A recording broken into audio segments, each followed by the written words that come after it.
Shira 7. I am going to do a video today about something that you probably never heard of, and if you have, you probably haven't really heard too much about it unless you have researched it. But I'm going to talk about ley lines and vortices and vortex and places of power on the earth magic. And a lot of people say, oh, that's whatever, you know. Scientifically, let me tell you what it is. It is places on earth that create a lot of energy. For example, a hot spring would be a vortex or a vortice. A lot of the natural occurring places, like in Yellowstone, the geysers and stuff like that, are obvious natural places of energy on the earth, volcanoes and such like that. And then there's places where it's not so obvious and they're just there, be it whatever's underground or above it. A lot of the historical monuments are built on ley lines and vortices. Ley lines connect the vortices. So they're just like lines that connect, like just say the pyramids. There would be one that would go through Stonehenge. There would be one that would go through Sedona. There would be one that would go through certain places, Machu Picchu. You know, they're just places of power. The Bermuda Triangle. So a lot of these ley lines connect these vortices, which are places of power. So a lot of places of power, vortices, have had cities built around them, major cities. All the major cities are built around vortices for a reason. I mean, there's not, okay, it wasn't just coincidence that New York is where New York is, or Houston is where Houston is, or Georgia, I mean, not Georgia, Atlanta is where Atlanta is, or Miami, where's Miami is, because these are places of power. They built the cities around these places. That's why they're major cities. That's why people are attracted to them, because they have lots of energy. They have magical energies that draw people to them. So LA is also one of them. All the major cities are. Then there's some vortices, like in Japan, where the thermal springs are. They're just all over the world, so many places. But all this energy is not always positive. Sometimes it's negative. And sometimes these negative energies can be harnessed by certain types of people. And when they harness this negative energy, they can actually direct it somewhere else. I know this sounds crazy, but they can actually direct this energy somewhere else to create chaos and discord and bad situations. So a lot of the negatively charged vortexes exist in places where there's lots of people, overpopulation, pollution, you know, anger, just, you know, stuff like that. So, and a lot of people that live in these places, they can feel it. Ask anyone if they live in an overcrowded, polluted place, if they can feel the negative energy there, and see, you know, what they say. But you can actually balance that out. If you have positive things in your home to, you know, combat the negativity or to balance it out. Like if you have crystals, if you have candles going, if you do your thing, and you do a lot of people do feng shui, a lot of people cleanse their house and have incense and crystals everywhere, that neutralizes that negative energy. So your environment is now charged with, you know, good intentions and good energy. Okay, so Okay, I'm gonna do a reference to that Ghostbusters 2 movie. I don't know if y'all seen it, but you know that pink slime that was like under the subway, and it would collect people's energies and stuff like that. It's kind of the same thing as like a vortex collecting energy. So you can use that as like a metaphor. But a lot of people, like, I'm going to go into the conspiracy now. Okay. First, one thing about vortices that you need to, or vortexes, whatever you want to call them.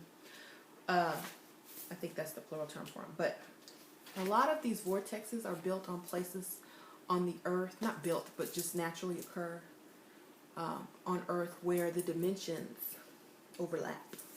That means you'll see a lot of UFO activity or strange phenomena or weird stuff in the sky or Bigfoot or aliens or whatever you think you're seeing or whatever you've seen that is conspiracy. A lot of times those things might actually exist in another plane, in another dimension, another time, blah, blah, blah, blah, blah. And these places of power on earth are where two dimensions meet. And at certain times of the year, these dimensions are more present. I mean, the veil thins, and you can see more into it. There are places that have disappeared off the face of the earth and then reappeared 5 years later. Like there's this island in the Pacific Ocean, and it was there, and then they went back to find it. It was gone. So a lot of places are appearing and disappearing. You know, Malaysia is actually on a vortex. And so you know how those planes go and disappear and people can't find them for days, and then all of a sudden they show back up out of nowhere. That's, you know, an example of the two dimensions existing in one place at one time, and da da da. And I've done a video about I don't know how many months ago it was, but it was about Enoch and what he saw when he described this thing that came out the sky, and it had wheels within wheels, and it had embers with this many heads looking out, and it was glowing light. He probably saw a plane that was crossing dimensions, you know, and that's what he saw. A lot of people know that dimensions cross in certain areas of the earth, and they use that to, you know, get knowledge, to get things revealed and all that kind of stuff. So I don't like to get into conspiracy theory too much because it's not really conspiracy theory. It's just that you just don't know the whole story. So that's all I'm going to say. A lot of people that are into conspiracy theory, if they studied the occult, they would understand a lot of things aren't conspiracy. They're actually real. And when I say real, I don't mean to put fear.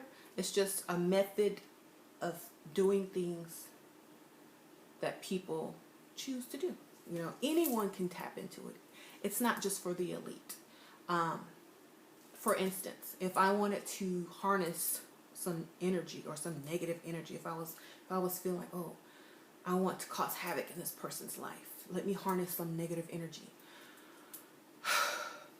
I'm going to tell you how to do it. You go to a place where there's lots of angry people, where there's poverty, where there's pollution, where there's just people who are at each other's throat, and you sit there and you observe it, and you look at the anger and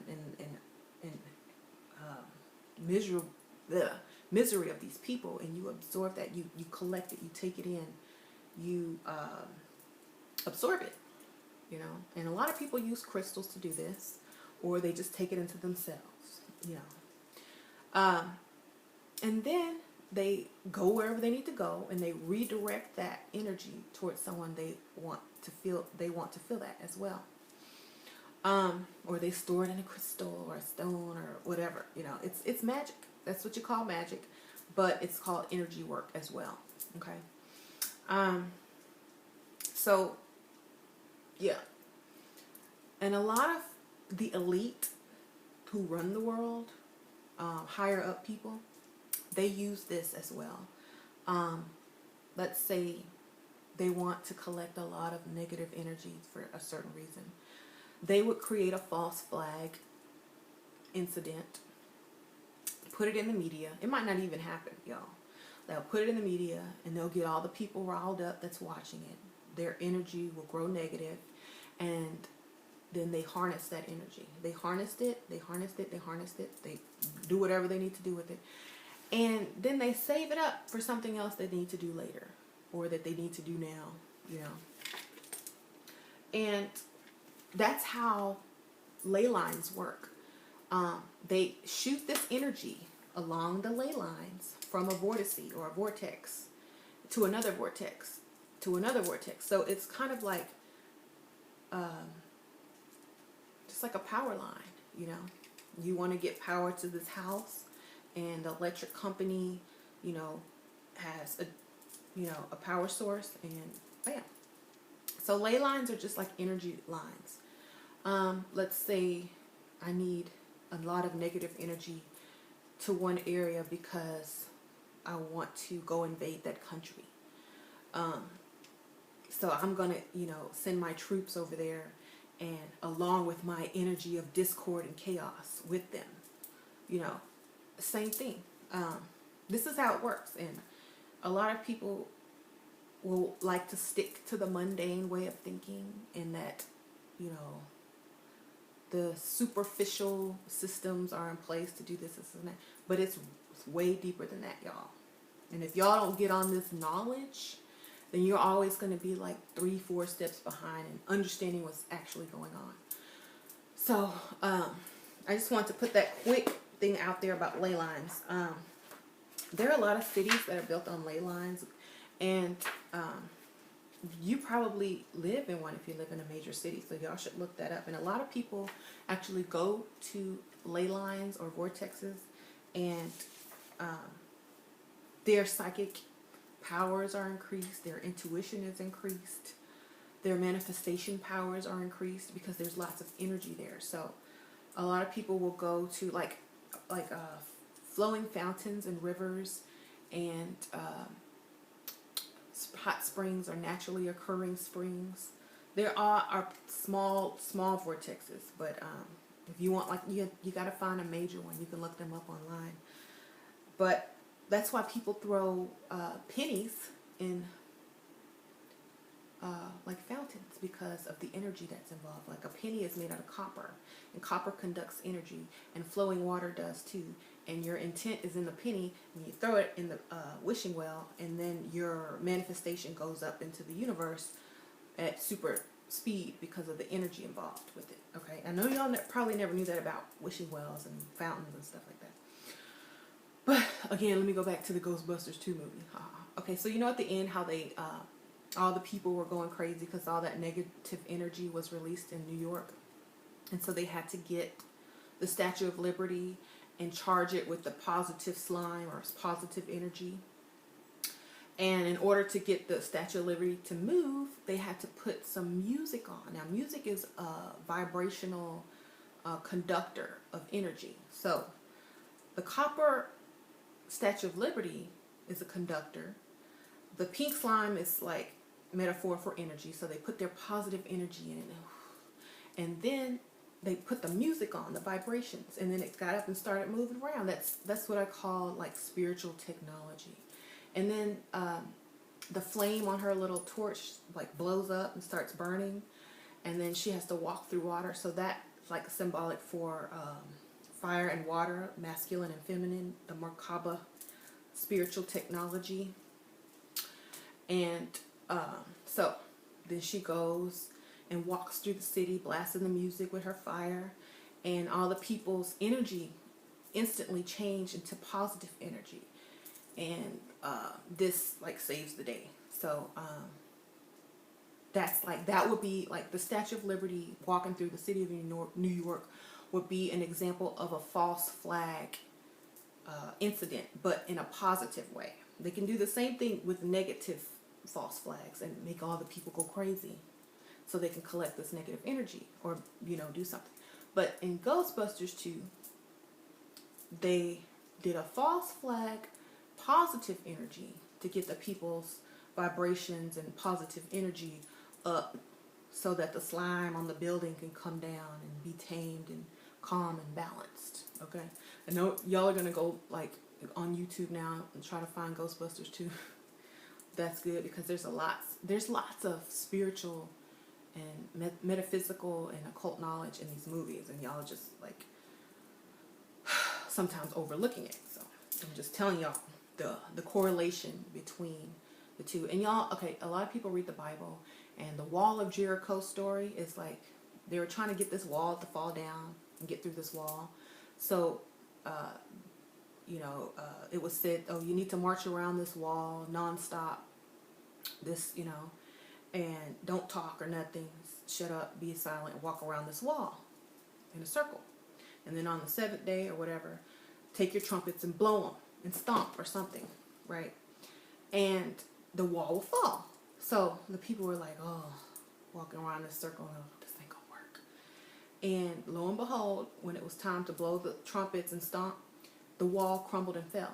Now, a lot of people thought this was a miracle, and this was like, oh my God. But it was vibration.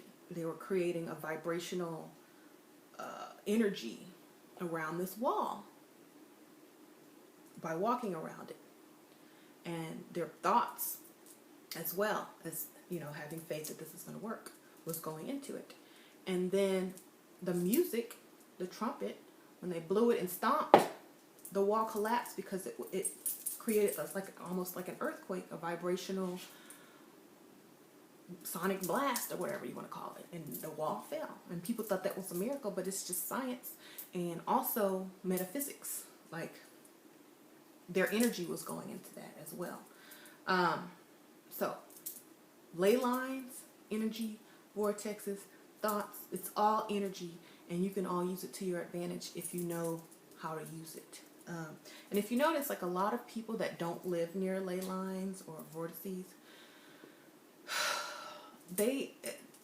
it's not like they don't believe in the Bible Belt, y'all. They don't really believe. They're not too open-minded. They're just like, I don't know about that.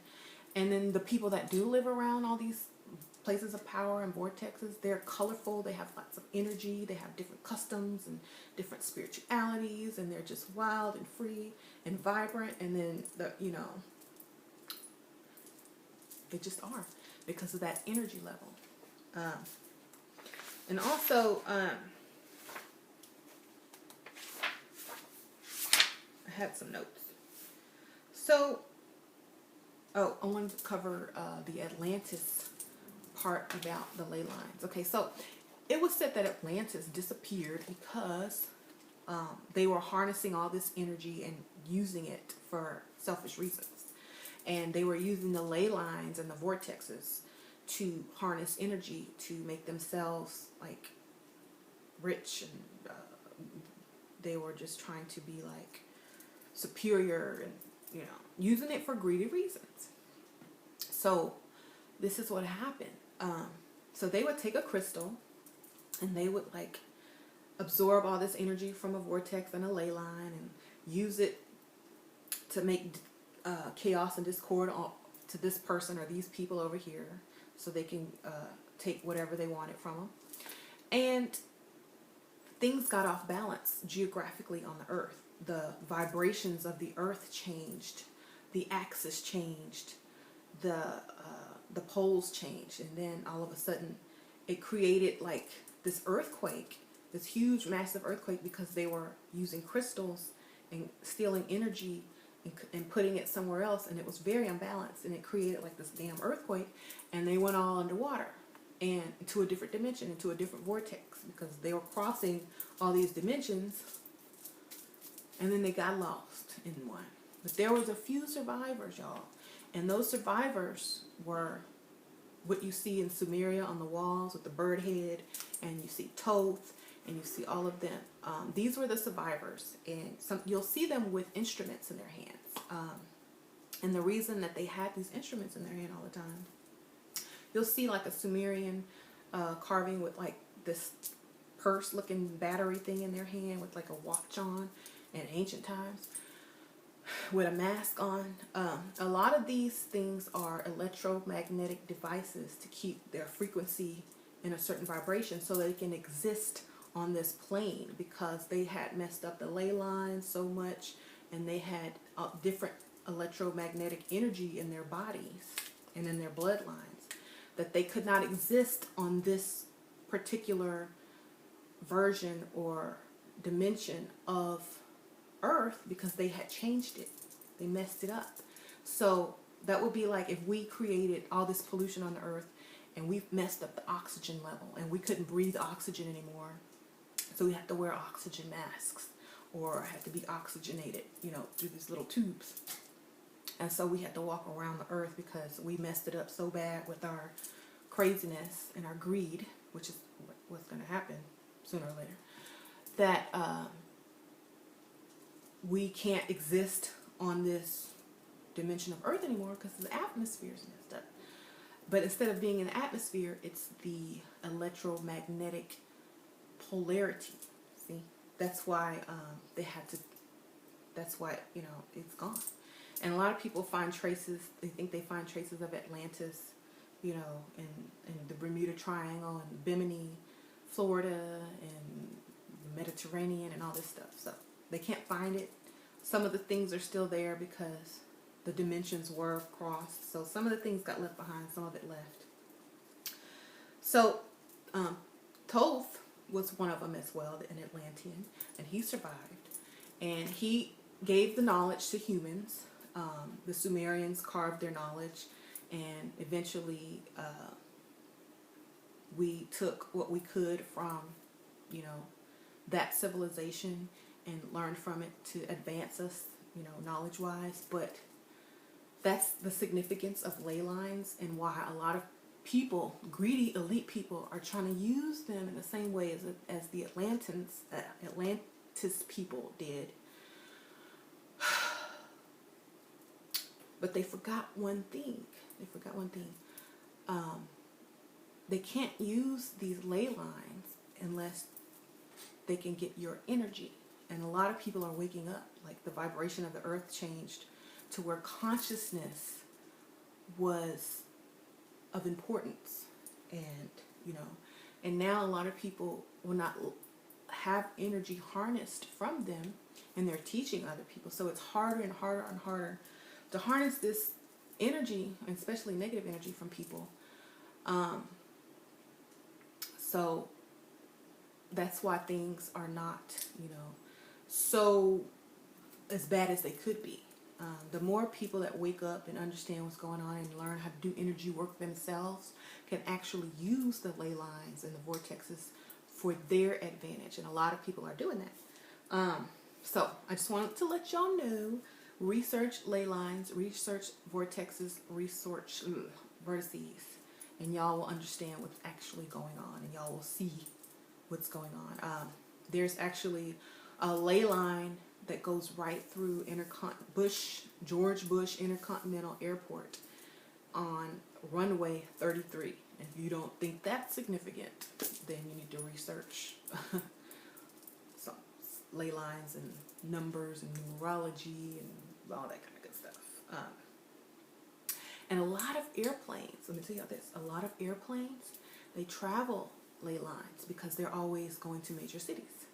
And that's why a lot of them disappear in certain places, especially in the Bermuda Triangle, where that electromagnetic energy is super strong. Planes and ships will disappear because they travel on ley lines.